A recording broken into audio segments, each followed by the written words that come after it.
इसने बढ़िया बढ़िया लिख रखा है। ऐसा क्यों?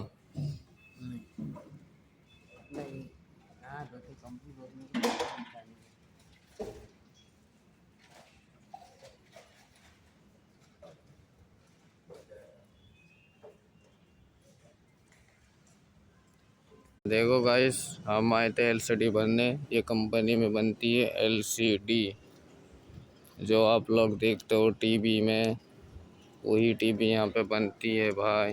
ये ला रहा है टीवी। कंपनी कुछ इस तरह की है। और अभी हम जा रहे हैं नाश्ता करने कैंटीन में।